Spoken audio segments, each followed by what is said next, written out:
There are people around you right now who may seem harmless, but they are not. The scary thing is, you won't notice it at first. They don't walk around with warning signs on their forehead. They don't announce themselves as dangerous. Most of the time, they hide behind charm, kindness, and what looks like helpfulness. But underneath, they use that to slowly take pieces of you without you realizing.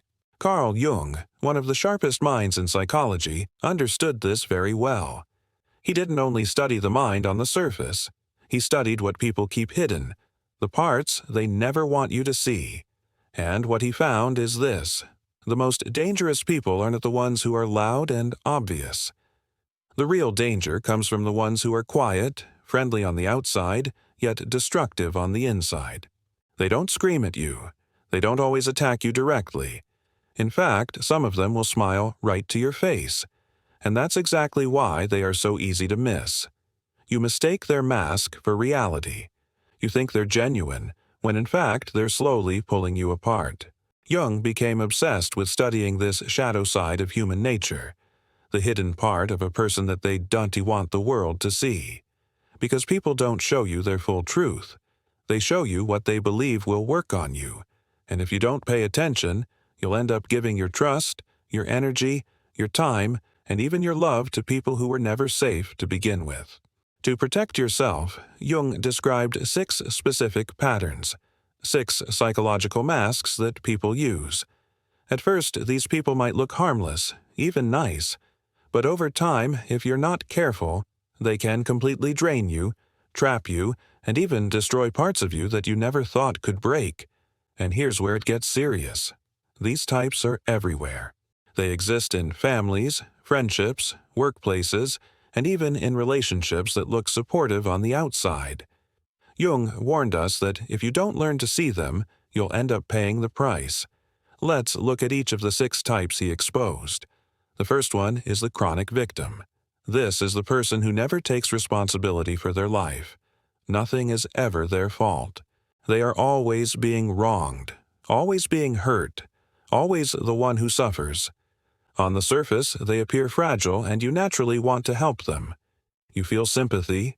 You want to fix things for them. You get pulled into their story.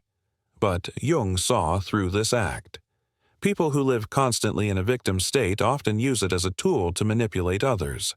Because if you're always the victim, you never have to admit your part. You never have to change. You never have to face your own shadow. The chronic victim plays on your emotions. They guilt-trip you. They twist reality. They use your kindness against you. Instead of healing, they turn their pain into a weapon to keep you tied to them. You think you're helping, but what's really happening is you're carrying their weight while they stay the same. The harsh truth is, they don't want to heal. They want control. Jung warned that many of these people have become so fused with their shadow that they can't even see themselves clearly anymore. The part of them that manipulates is hidden behind helplessness, and they have no desire to change it. If they did, they would lose their only real power, your pity. And once you're deep in it, you'll even start to feel guilty for being okay, as if something is wrong with you for not being broken like them. The second type is what Jung called the charming mirror. This person doesn't show you who they are.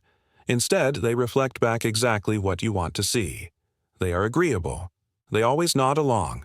They laugh at your jokes. They praise your dreams. They comfort your insecurities. In the beginning, it feels amazing. You think you found someone who truly understands you, but then something strange happens. You realize you don't actually know anything real about them.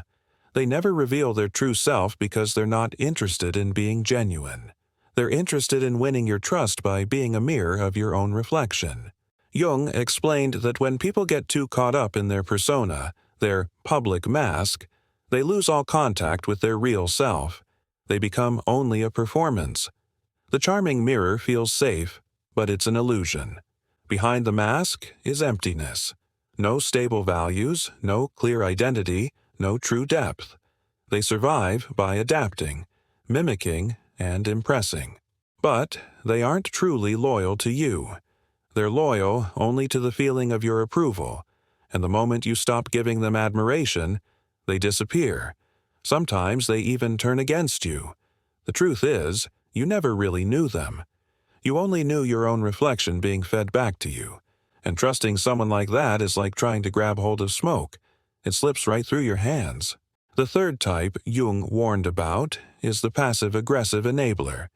This one is very tricky because on the surface, they don't look like a threat. They don't openly criticize you. They don't fight you directly. They smile. They nod. They let you speak your dreams. But then they plant little seeds of doubt in ways that sound like concern. They say things like, "That's ambitious. I just don't want you to be disappointed." Or, "You're so brave for trying that. I don't think I'd ever risk failing like that." It feels supportive, but it's not. Jung described this as the shadow of the helper.